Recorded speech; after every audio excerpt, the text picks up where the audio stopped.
Warm greetings, everyone. Welcome to today's session of Monday Munching and Musing with Women for Water.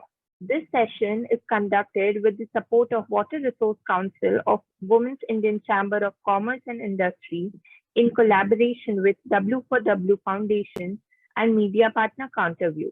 My name is Anubhuti Shekhar and I am the City President for Devghar District, Jharkhand of Wiki Water Resource Council.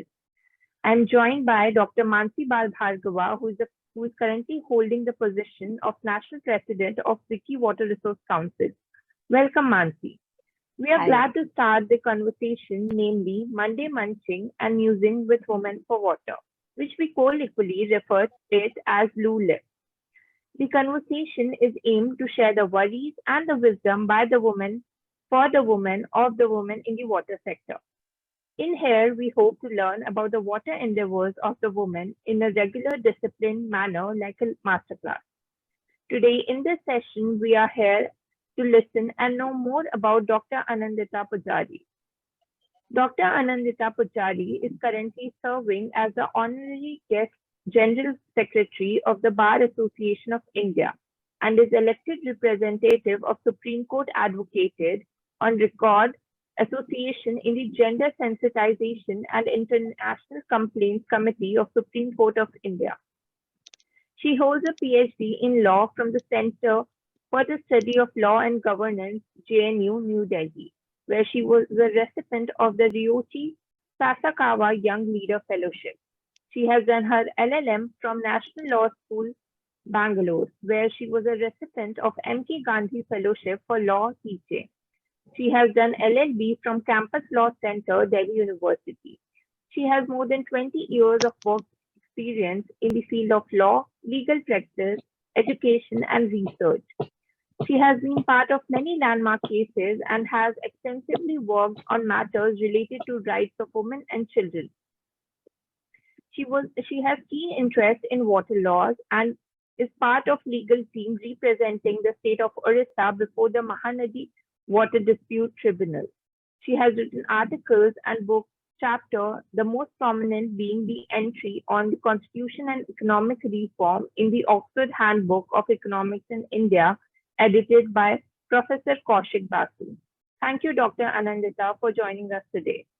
I would start the conversation by asking you, how did you decide to step into water sector, or how did you decide to step into water and law?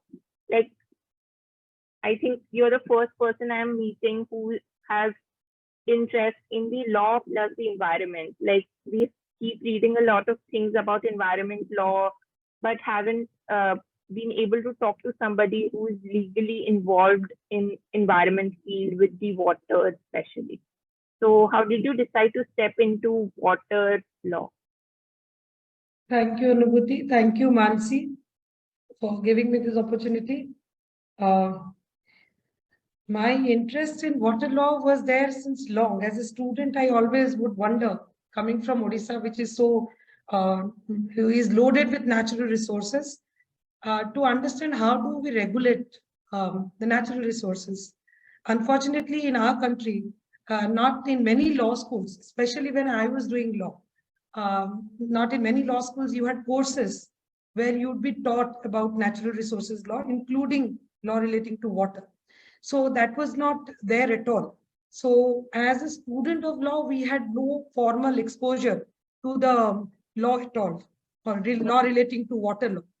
However, subsequently, as you grow and you have your own interest and you start reading, I realized that it's not that the water law is not developed in India. There are so many books written on it, but probably it's not a popular subject to be taught in law schools. Thanks to the development in the environmental law sector in the late 1970s and 80s, at least by the time when I was a law student in the late 1990s, we had the course on environmental law. So that gives some window to learning water law, so to say. But the desire to learn it firsthand was always there. My first exposure to water law litigation was an application which my office at that time was representing on behalf of a sitting MP in a water dispute between three southern states and Maharashtra. So I had the opportunity to go and simply watch it. I did not have any major role to play, but the very idea of seeing the dons of the bar arguing an issue like water for days together. I remember Mr. Fallinariman was leading the argument in that matter. So just to see them, the dons of the bar arguing this matter, and the kind of technical aspects that they were able to address, which we don't see in other matters. So it's not a regular, so to say, case. And as you would know, even in India, the water disputes are very, very rare. It is there, 8 to 9 disputes are there, and it has been going on for a few years. But the opportunity to learn it first and wasn't there. And then came the Mahanadi water dispute, and I was included in the state of Odisha legal team. So there began my first-hand journey of learning water law. So the interest that was there to learn finally fructified in being part of a legal team, which is looking into all the legal aspects of water dispute. Right. Thank you. Thank you, Dr. Anindita. Like you mentioned about how did you step into the water sector. So one thing I would like to ask, like law is obviously a very difficult uh, career option that like a lot of heavy reading and a lot of time taking, and then back to environment. That was something at your time, it must be very difficult to take it on in that time period. So how did you manage all those difficulties? Were there any difficulties in like you mentioned about water tribunal that you were part of, how you stepped into that? So were there any difficulties or any fruitful thing that you went through that you would like to tell us, that was the rewarding point of your career, like that decision that you took was something you were proud of, that yeah, I want to work into water and it is something, or anything, any scenario, good, bad? Yeah. When we approach any case, for example, we are exposed to a variety of cases. Thankfully, our profession is such that every day, every case is different. So we get exposure to a lot of variety of literature and subject. So one day you are reading forensic science, the next day you are reading the consumer dispute, the Sale of Goods Act, for example. So in terms of reading, we have a wide exposure. But water law specifically gave me a completely different dimension to what I need to learn. Because throughout my life, I have been a student of humanities. And suddenly when I'm inducted into the team, I realized there is a lot of technical term that will be used. And it is all engineering terms, a lot of hydrology terms, and about which I have got no idea. So unlike other cases where I can sit down and read the law book alone, water law exposed me to a field where besides reading law, I had to read something more, something else completely. So in fact, I still remember the first day when I got inducted into the legal team, I ran to a bookstore in Connaught Place and purchased a book on structural engineering.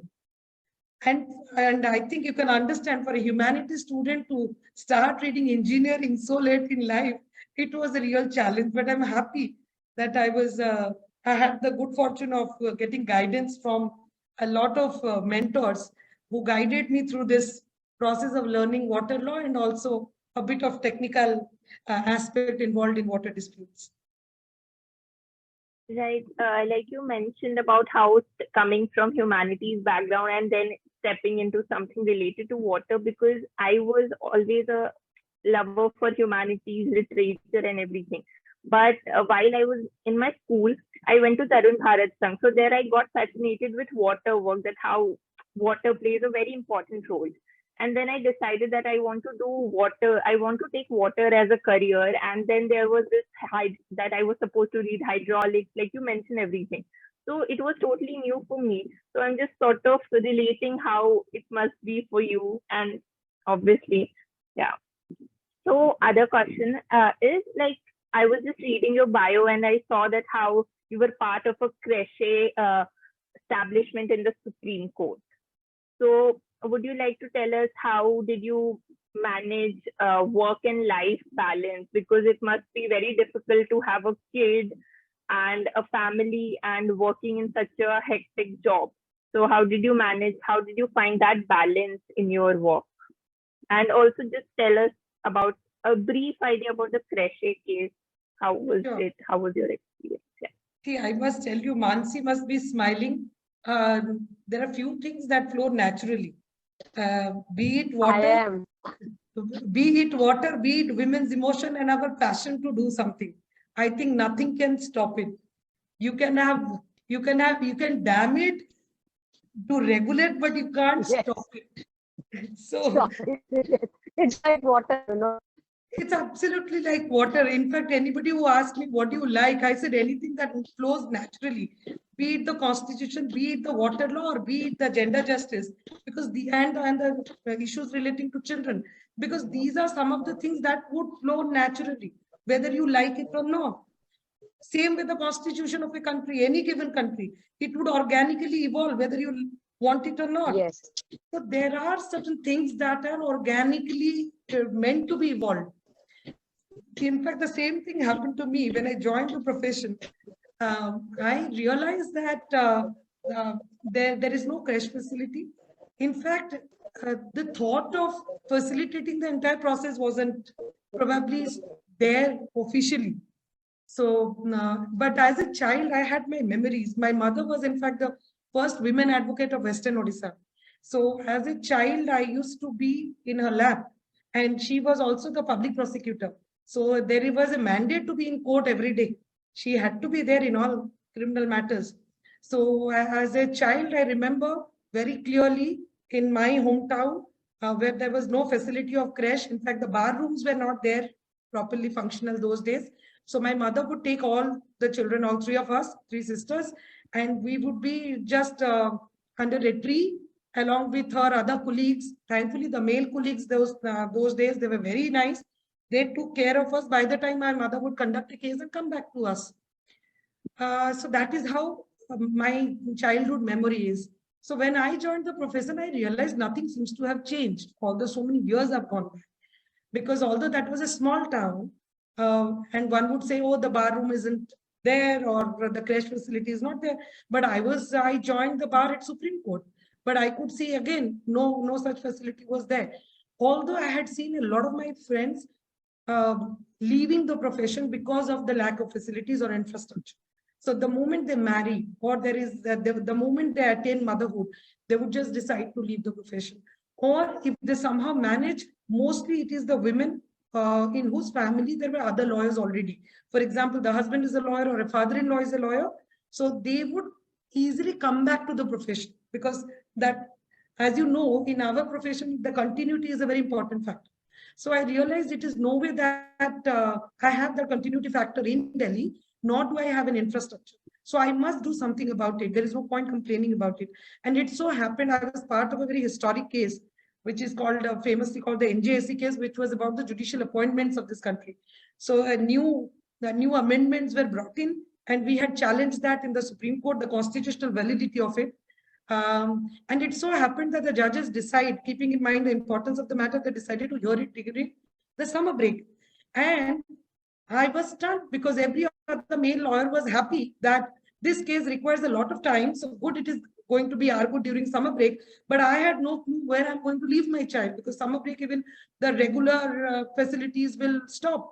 So where will I leave my child to even go inside the courtroom? And I was led by the late great Anil Diwan, who was arguing for striking down the amendment. I did informally request a lot of seniors at the bar. And in fact, in that case, like in water dispute, very few women were there. So it wasn't anybody's concern really. And then while I was still struggling within me how to manage, I saw a notification in Supreme Court that they're going to come up with a creche.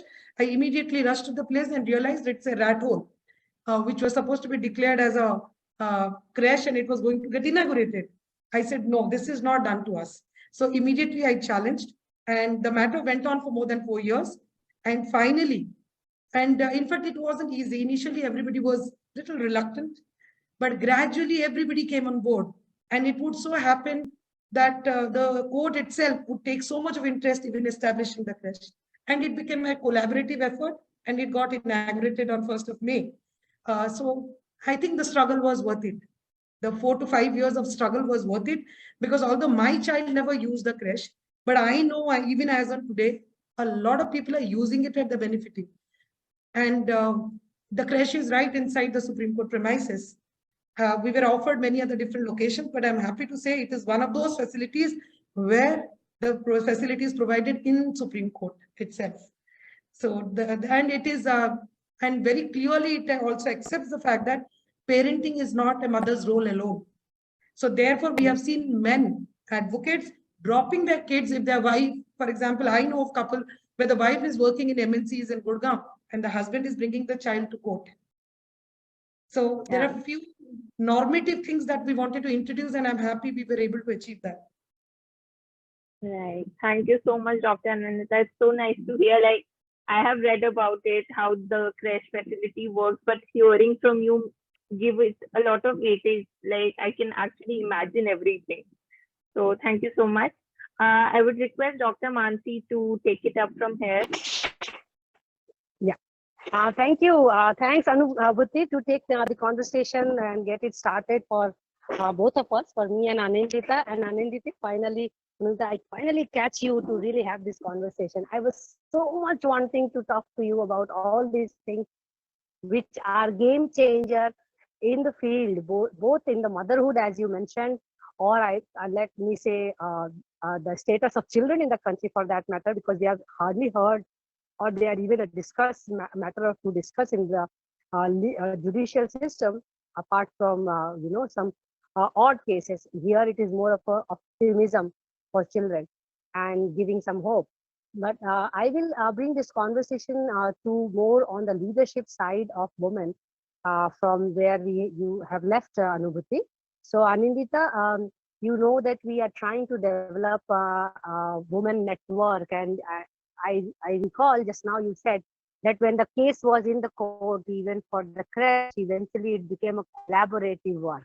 Everybody got it slowly, and they already almost made it like their project, and it took off. So I just need to understand from you, when you are working on these environmental cases or water cases, how are you seeing now from the point when you started talking about environment and water? How is the situation now in the judiciary in terms of talking about water, in terms of presence of women in the water sector? See, in law itself, the presence of women is quite less. Same as, I think there is... I thought it is better than the water sector. No, let me put it in a perspective. For example, the presence of women in judiciary itself is quite less. And if you look at the statistics of the statistics of women judges in high courts and Supreme Court, it is quite less. So in fact, it has been way too less. Way too less. So therefore, the presence of women in the judiciary and in the decision-making body itself is less. So far as women in water sector litigating is concerned, even that is less. I'll tell you, for example, when I see right now in our team, we have got 2 women advocates. But when I joined, I was the only woman for initial 3 years. And so far as other water disputes are concerned, to my knowledge, only there is one more lawyer who was ever part of the Kaveri dispute. Otherwise, I have not known, at least not to my knowledge, I don't know any other women lawyer doing water disputes. Primarily because these are extremely high stake matters. And the decision making because, as like in any other matter, if at the decision making process itself, the involvement of women is not there. So the involvement of women, it doesn't trickle down. Because even if identify that's our worry also. It is not trickling down. Right. Because ultimately it's a matter of opportunity. It's not that women do not want to do it. For example, I am telling my own story. As a student, I remember, I would collect books on water law.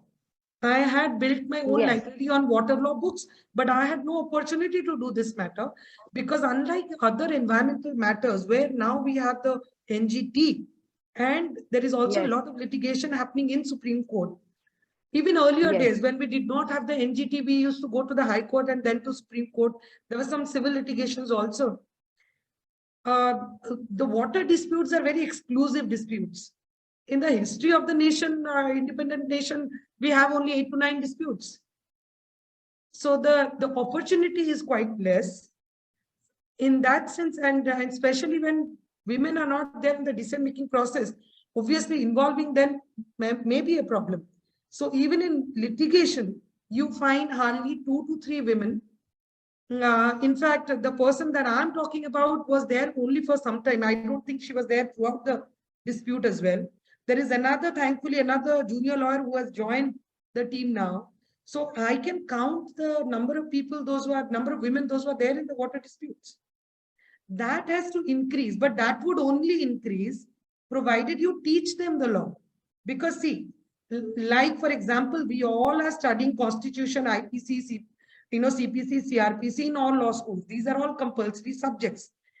When it is considered to be a compulsory subject, then at least the pool of experts available to me, then you choose, depending upon who is excelling or not. But when the pool itself is quite limited, when it is not being taught, nobody knows who has studied it, who knows it, then obviously the pool is quite limited. That precisely is the reason I have been also telling you, I think I have also failed in my duty. We must take the movement forward in, talking to the universities and the Bar Council to ensure that water law as a subject is being taught more frequently than it is being taught now. Because see, ultimately I don't see it happening as a compulsory subject anytime soon, but it happening as an optional subject should at least be there. For example, as an optional subject, in my memory, it's about 10 years ago, somebody had offered, another teammate of mine in the Mahanadi water dispute. I remember he's a water expert, and he had offered an optional credit course in NLS Bangalore. And I don't know whether any other law school is teaching now. So unless you have your, army ready, well equipped to demand them to fight the battle, I think it's too far-fetched. Mansi, you're on mute. So do I understand from you that it's basically then we are going to a situation where you're talking about the pedagogy of water law itself has to be in place to really produce more. Or for example, I always have this curiosity, is environment even really taught in the law discipline to the extent it should be taught? That's one thing, and water law is part of the environment law also. Because if it is not taught, then we are not creating professionals. We get accidental professionals like Anindita Pujari, who has some interest, and then she is trying to converge the judicial understanding and her environmental understanding into her practice. But we cannot afford to have accidental professionals because we are so short in numbers. And another thing which I learned from you when you talk about the lesser number, is it also to do because environmental cases are long fought cases, and it is often the cases which are against the system or the government, and also women professionals being anyway short in number, they don't really see an opportunity here. But I don't even know many environmental lawyers who are male lawyers in the country. My knowledge may be lesser. Environment as a lawyers are really getting substantial, pressure to practice because environment is at stake, water is at stake. But are they reaching the courts or not? See, there are two aspects to what you are saying. Number one, in terms of whether environmental law is being taught or not, it is being taught. So I think late 90s it started. But water is not taught alag se. Water is not being taught separately. And in fact, what happens when it is environmental law, you have got so many laws. You have got and it is being taught from the pollution perspective. Let's understand, even the jurisprudence that has developed, if you look at it, the way the environmental law has developed, it is mostly somebody is polluting and we need to injunct it. And if you're polluting, then what is the compensation that you need to pay? And then we are being taught the international principles that, there is intergenerational equity, the polluter needs to pay, there is participation of the stakeholders should be there. So if you look at the entire environmental jurisprudence, it is being taught in a manner which is mostly to deal with environmental pollution. Yes, unfortunately. unfortunately. And then, in fact, that is also Limited. evident. That is also evident in the laws that are listed out in the NGT Act. Because if you look at the Yes, National Green Tribunals Act, they have listed out 7 or 8 laws. And mostly it is yes. water law, air law. So you have got noise pollution, And you it's have all RZ, it's all pollution driven, not all really life everything and is pollution biodiversity driven. driven. Absolutely. In fact, if you look at the forest rights matter, even they are as if an outsider trying to make their space in NGT Within the matters. NGT. Yes. In Yes, fact, it is where much better crafted than other laws. The it is forest much rights. better drafted, but the validity is currently pending. In fact, It I'm is. part of They are that litigation yes. as They well. are struggling to get it validated in the judiciary. Yes. That matter is pending before Supreme Court, where all the states are parties, and there I also Yeah. represent some tribal people. What has happened, even in that case, there are 3 different dimensions that has emerged. One is a conservationist group. One Yes. is the tribal, those who are residents of the forest, and Yes. they have certain rights under the act, and there are Yes. the governments, those who have to ensure that the act is followed, right? Yes. So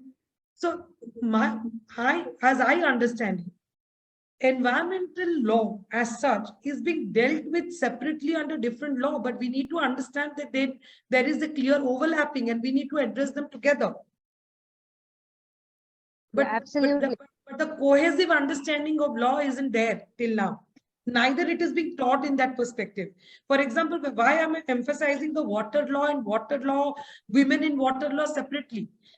For the precise reason, because the water law disputes go to a different tribunal altogether, which needs to be specially constituted, which is very different from a Okay. national green tribunal, which is already constituted and it has got benches all over the country and it is a regular functional tribunal. So Yes. here you have got a jurisdictional, judicial body, which is a regular body, which is there every day. Contrary to that, for water dispute, interstate disputes, you have a judicial forum which is specially created to deal with it. So its mandate, its jurisdiction, its very initiation is very different. That's very interesting to hear from the horse's mouth, I will say. So we have a long way to go. And we have been, sorry, I'm putting my camera off because I was told that I'm not audible in a good way. Am I audible better? Now it's better. Yes. Okay, thank you. So I'm in the mountains actually in Rishikesh. So sorry about that for the video. So just to understand a little bit more from you. So if we are in this situation where the environmental law itself requires more holistic outlook, where I mean it's more anthropocentric, I will say, rather than more ecological oriented. Then if Absolutely. we are trying to carve out a situation for water, and on top of it, we are also putting up an extra layer where we are saying, see, we need more women in judiciary altogether. And if there are better situations or environments created for environmental law, there are more chances that we can actually create more Aninditas in the system. Because there will be always women who are more inclined towards, keeping a better environment vis-a-vis, inclined towards going berserk about all kinds of development, which is, creating more pollution, which is creating havoc in the system and all. So it's like a shooting in the dark, I must say, from a non-judicial person. But I still see an optimism in the sense that if we have a more pedagogical approach to water education, environmental education, or see it in a way that the entries to judicial education or law education is more gender friendly or more gender equity oriented, then and then only we are going to see more women in the court. Out of that more women, we can anticipate women being anyway more inclined to environment. There are chances that we get more women in water. But at this point in time, if we say like across the country, you may be able to, count them on your fingers as women who are leading environmental lawyers or, water lawyers for that matter. And let's say all gender. So in this kind of situation, how do you think we should envisage creating an enabling environment both at an educational level, at a judiciary level, where they are more receptive to getting more women at least first on board. So after talking to I feel that we have to first work towards getting more women in the law sector. Then and then only we can even think of getting more women in the environment, and then comes the water stage. You know, what Right. is your take on this? So we have long battle to go, and we are there to do it together, I suppose. In fact, on that, just two thoughts that came to me while Yes, listening to you. Number one, of course, we need to have more women, more people, in fact, both men and women, to read the water law, because right now it yes, just doesn't exist. That's number one. So that, it gets popular at least. Let people know what this law is about, because water law requires a high level of understanding a lot many things. As in the beginning, I was saying, maybe, the technical aspect. For example, I'll give you an example of IIT Kharagpur. When they introduced the course, in fact, earlier it used to be only BA-LLB. The degree was BA-LLB. But subsequently, people realized, no, a lawyer can go to any other field. There is intellectual property law. So you need somebody from science background to understand it and appreciate it better. So then gradually many universities started introducing BSc LLB. Now you also have BBA LLBs. Because they realized, oh, if you are actually doing your CA, CS and also having a LLB degree, you can join a corporate sector. So it's better if you have your BBA or MBA degree. Likewise, there is a need to create that situation where expertise on many other areas, because water law would require your understanding of land law, for example. absolutely, absolutely. Nowadays, frankly speaking, when we were students, at least we were able to read articles on what is eminent domain, on land acquisition and all of that. Things have changed so much. I don't know whether the new generation, they are reading a completely different land acquisition act. The concepts have And you, changed. It has evolved. So the land laws are there, the pollution laws are there, the federal laws are there. For example, the panchayat, forget about anything else. You have to know first understand what is the role of a panchayat. When I'm dealing with a water issue, all the states have their own enactments on how to levy taxes. yes, When we are, so one is overall understanding, because from panchayats to parliament, you have got layers of law, and that needs to be taught. Number two, it was very interesting while listening to you. The thought that came to I'm a mind lay was, person, you know. no, I'm but asking a question as a lay person because no, it's but the it's need of very the important. society. But it's very important. I got a learning for myself. For example, whenever there is a water dispute and the states are fighting for more share, for example, Yes, yeah, more mostly share of water. transboundary waters are coming to the codes. Yes. So you know what are the criteria? We are actually tick marking. Okay. So if you need drinking water, this priority. If you need water for irrigation, this priority. But in that entire discourse and electricity, this priority. So we have got few agendas. Then we tick mark. Then we change their priorities, and that is how the share gets decided. But while listening to you, it just struck me, in that entire priority list or the items, there is no item on access to water for women. How much do they struggle even to ensure And that water children, is resilience, children's families? resilience, poor people's resilience to it. No discussion on that. No discussion. So irrigation is there, irrigation, electricity, industrialization, all that are issues. But like in, for example, there are always vertical issues and there are horizontal issues. So Yes, there are issues within issues. And the the gender woman being is left out. an issue, we don't discuss. Because I think these are all because we call it anthropocentric, but unfortunately, anthropocentric is to large extent masculine and development oriented. You know, the whole feministic angle of looking at development, looking at ecology, looking at water is somehow missed out. And it goes back to your very point where you started talking about education of these things, and where I am also getting an itching desire to really have a longer discussion with you on at some other point, because we already started talking about it to really curate some courses on it. Because if we are not getting more intakes as women in the sector, we really can't even talk about getting more women who are going to be fighting for the environment, more women who may be inclined, because And unless then and the until women's we introduce perspective that, would come. The women's then the woman perspective would perspective is not come. coming, because all men sitting and deciding about environment and development. I mean, this is something very, very, rudimentary exercise which needs to be done both at pedagogical level and parliamentary level as well. Because I mean, for so many years they have been discussing reservation even in the parliament. We have not achieved that, and it has not been approved. So we are far from getting it approved even in the environmental sector. But let us assume that at this point in time, the number of women who are inclined, because in the environment and in water sectors and all, where do you see that they can really jump a step further and really take more, leadership roles? Because you may have read from me in the last 1 year, where I keep saying that professional work is professional work and leadership work is an extra work.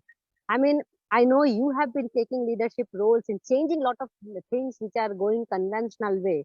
And even to the extent you have even gone to that part to really make that change look normative, and not really that providing fresh is not an extraordinary service. It is a basic service.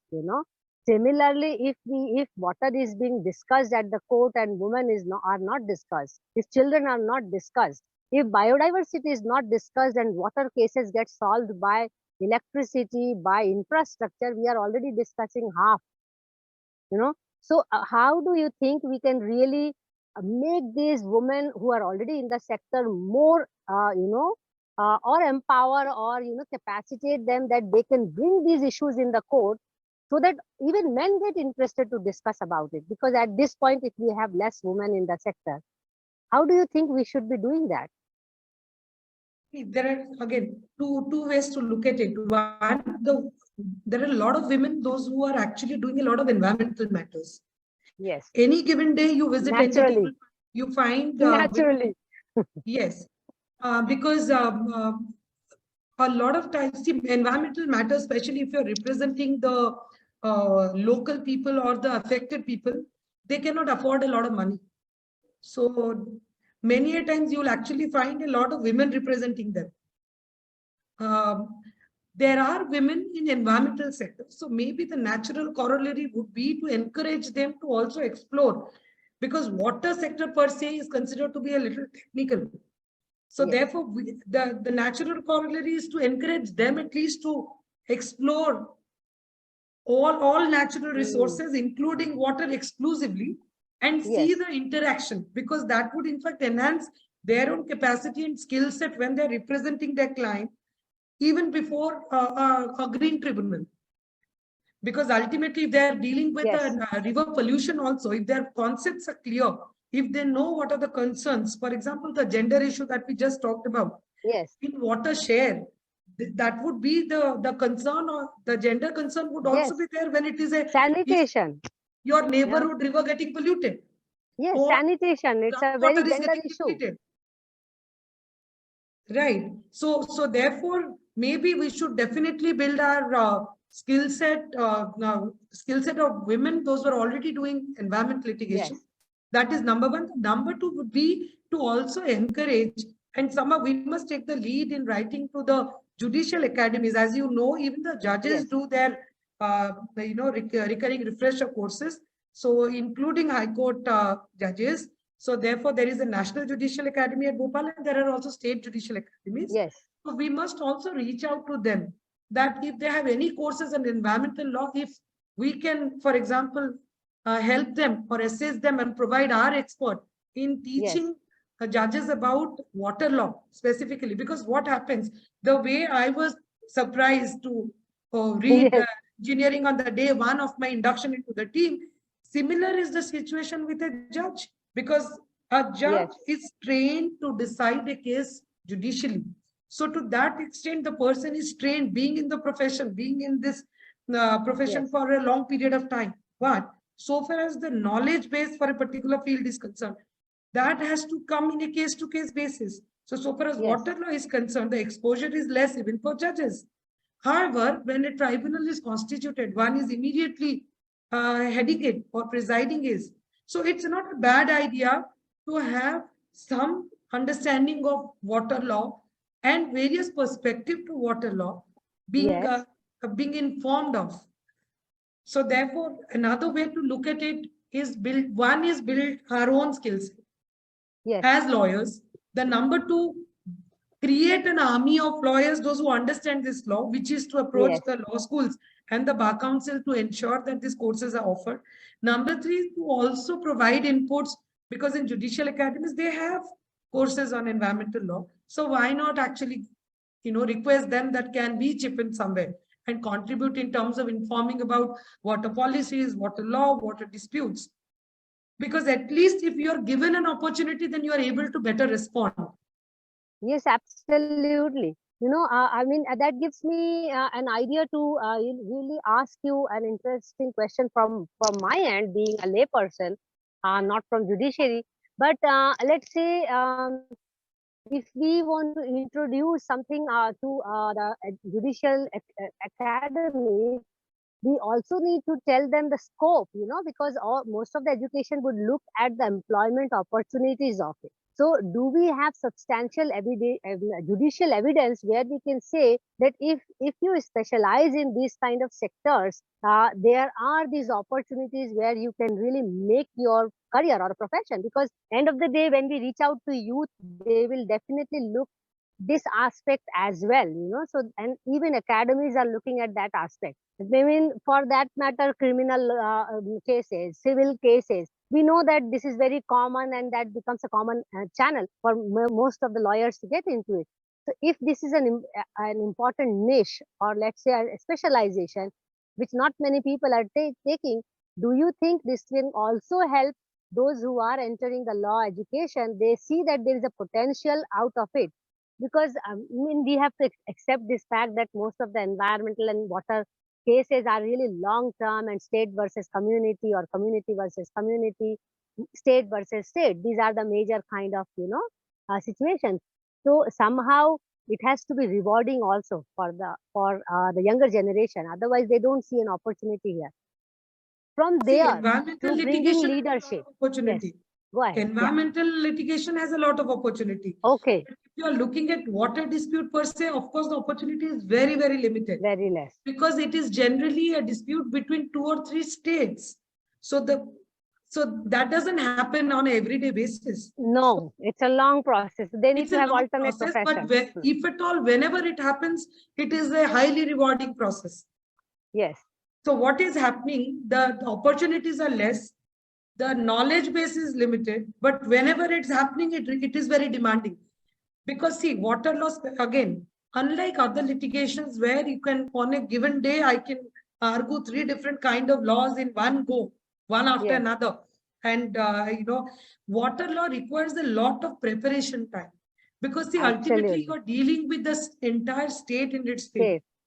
Yes. So it cannot happen that like you are picking up a file which is 400 pages, you're reading and just appearing in court and getting some order. It's not about that. It's about a lot more thinking process. So in water law litigation, what happens? Your preparation time is much more than your actual performance in delivering. Court. Yes. So in terms of opportunity, it is less. That is the reason I would suggest, if we are able to enhance the skill set of the environmental lawyers, because for them it's a natural progression.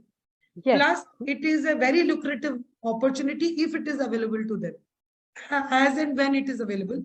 But we must also keep in mind the fact that the water litigation might increase but not decrease in years to come. Absolutely, it is going to increase. And rather, I would like to even just pose a little question here for you to continue this discussion on increasing litigation of water. Why aren't the city's water crisis a matter of environmental law vis-a-vis civil cases? Why is it? Why are we not fighting against the tanker system? I'm just asking me as a community, women, but who are queuing up, who are walking for hours to get water, why that is not an environmental case vis-a-vis a civil or civil case most of the time? No, these are Do you see a definitely change in environmental the situation? cases. Again, these are definitely environmental cases, but since it would be a case of access, easy access to water, then the jurisdiction and the forum where you go is very different. For example, you can go under the writ jurisdiction of the High Court and Supreme Court, where you can actually avail the services of any lawyer who is doing writ matters. For that, you don't have to be an expert of a particular law, because then you have to understand that what writ am I demanding? Am I praying for? Because it is a failure of the state action that you want the mandamus, for example, that the government is supposed to provide me tap water. It is not able to provide. So should I not file a writ? That's one way of looking at it. But I must say, you know, during Justice Krishna Iyer's time, there was a very famous case of Ratla municipality. You might have also heard it. Yes. That was a case that Landmark. was filed with the CRPC for nuisance. So look Landmark at the, judgment, huh?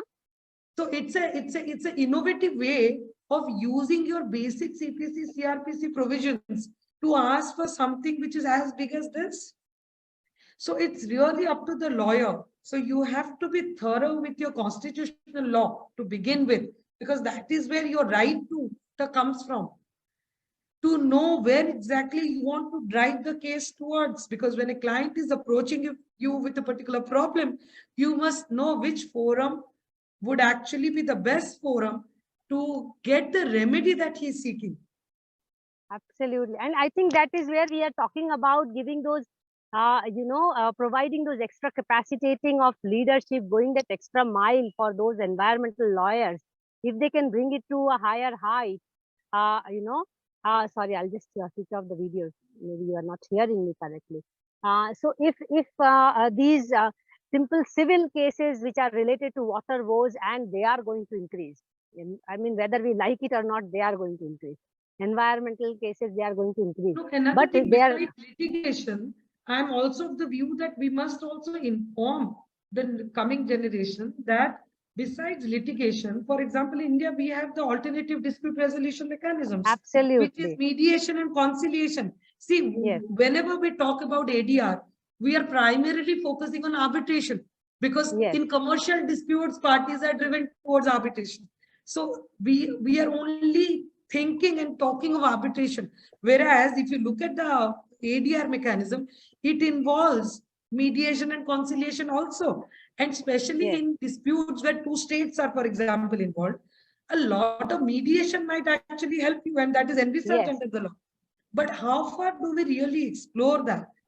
You know, so this is an unexplored territory. But that is also a profession by itself, where women can play wonders, because it's a complex situation. So we have, in fact, professional mediators, those who are trained both in India and abroad, where they're trained. But and it's a in that mostly the beneficiaries of this mediation trainings have been, for example, the 138 cases, which is the check bouncing cases, because the mediators are solving them. The mediators are also looking at many a times the labor disputes. They're also many a times, mostly they're spending their time in the matrimonial disputes, because the matrimonial disputes have also increased manifold, and post-pandemic, definitely it has increased. So, but we are yet to explore the possibility of having mediators to talk about this. Yes. The water issues, for example, gender issues, huh? We need gender issues. Yes, for example, in boundary issues, even interstate boundary, we have mediators mediating and solving issues, even in India. So why not in water issues? We have not thought about it. So that's an interesting field also. I mean, it's like a profession which is in the waiting. And I think the role you're talking about as a mediating agency, that can be very well played by, because it's a slow game, you know.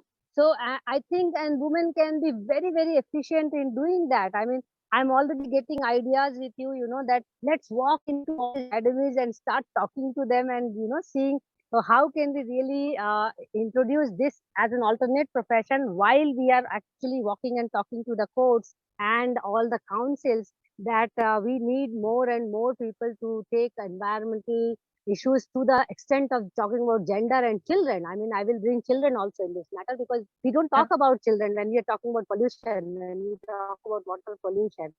I mean, we just ignore children in the masses, you know. And when we are talking about sustainability, it's about them. It's about future generation. So I see a lot of scope where, you know, more women force can be brought in, but at the same time, lot of scope where environmental lawyers, both male and female for that matter, can be capacitated towards taking that extra step where they go beyond environmental parameters of judiciary and start being more inclusive for women, children, biodiversity.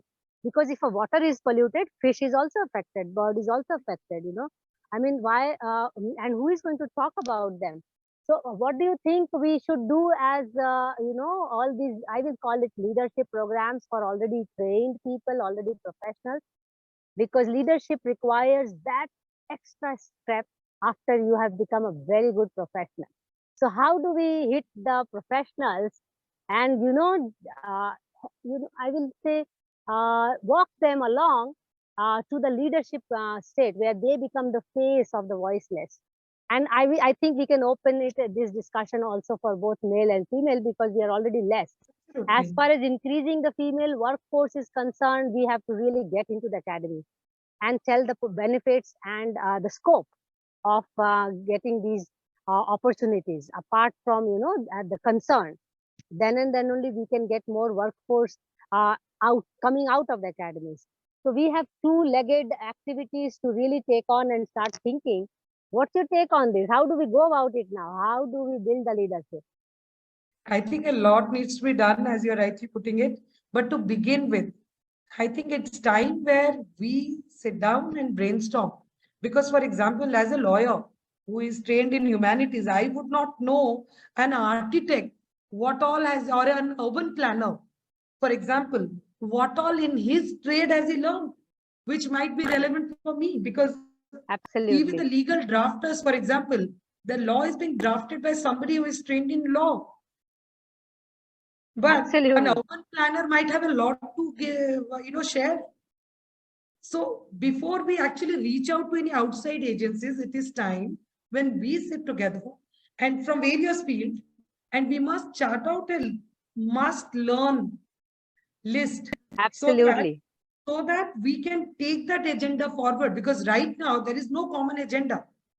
Yes. I'm talking common about goal is the missing goal. Huh? Common goal is the missing goal in the society. Common goal is the missing goal, because we don't, I know what an expert, okay, somebody is doing, for example, somebody is a scientist and working on water pollution, and that pollution is leading to cancer. Just to give an example, I as a lawyer can actually tell you that, okay, right to water is your right to health is also your right. So therefore, Absolutely. how to combine both, and there are different policies. So how can we combine both and take it forward? So therefore, we must first sit together, and have a brainstorming session on what is the common that we must all of us learn, and what is the common agenda that we need to take forward to various agencies. For example, training the lawyers. I remember being part of a lot of training of lawyers program, where, for example, we would teach them how to, for example, draft domestic violence. If a case has come on domestic violence, how do you draft that petition? So there would be a session on drafting. There would be a session on telling them what are the kind of relief that you can ask. Because going by the trend, many a times we ask, we don't know whether I'll get it or not. So I'm a bit reluctant to even to tell. I was surprised, for example, in one of these sessions where we were training lawyers from all over the country.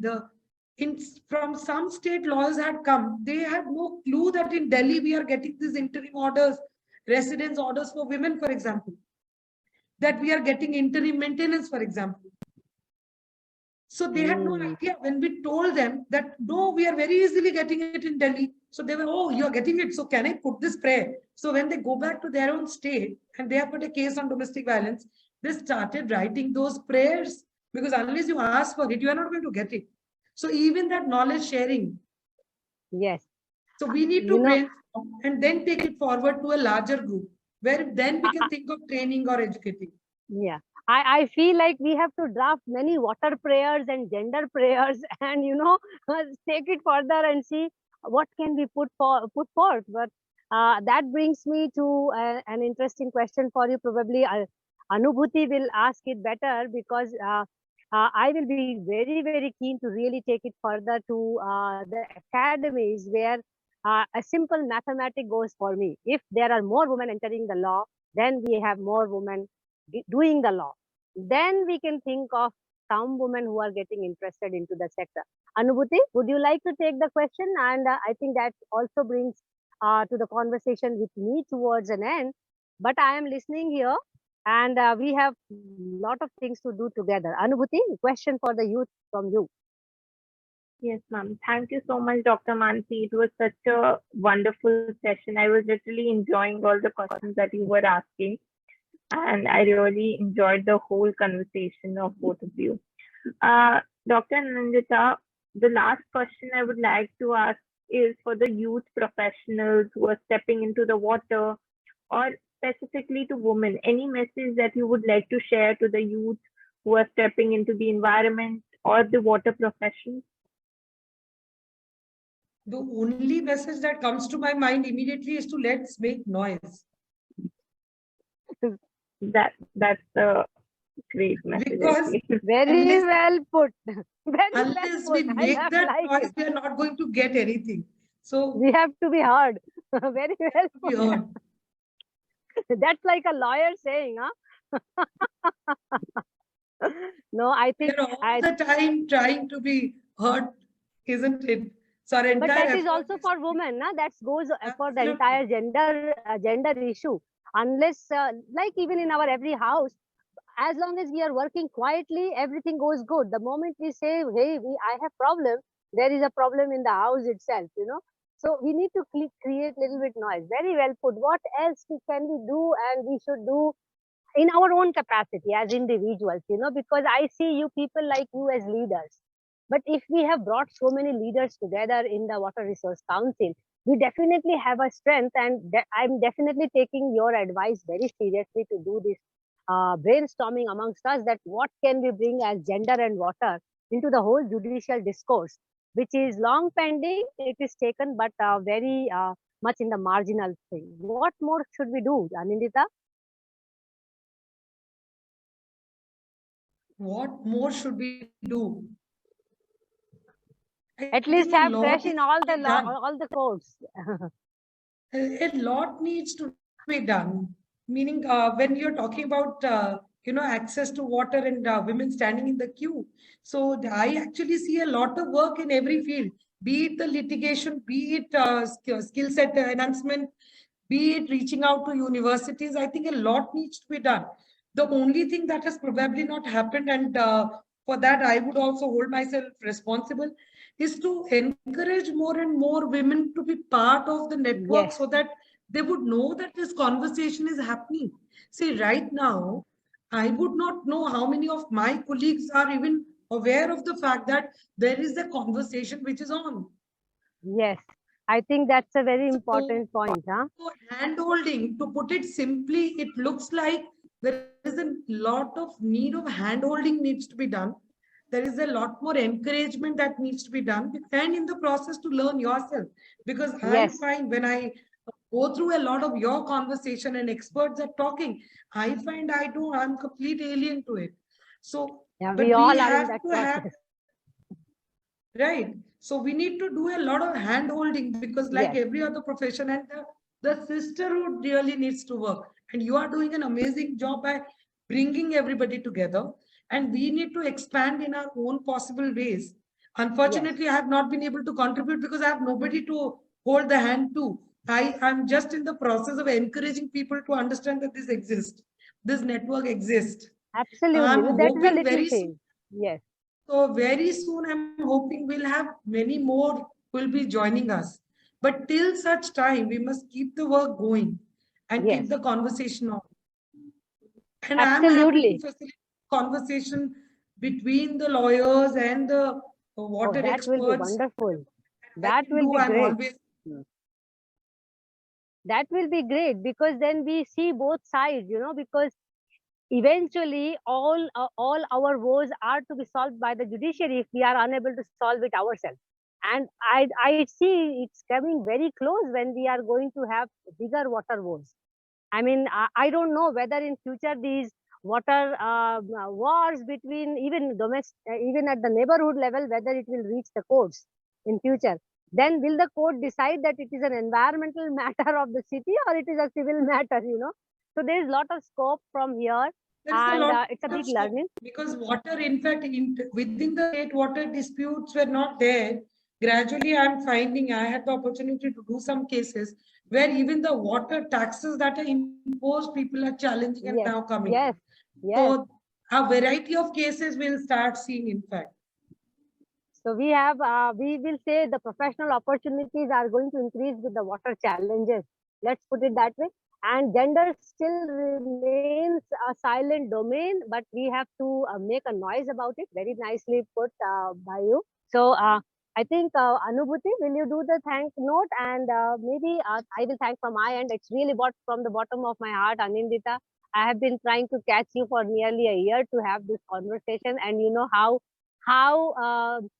I mean, enlightened about this conversation today. I mean, I can't really say. Thank you so much. Over to you, Thank Anubhuti. you, Mansi, for giving this opportunity.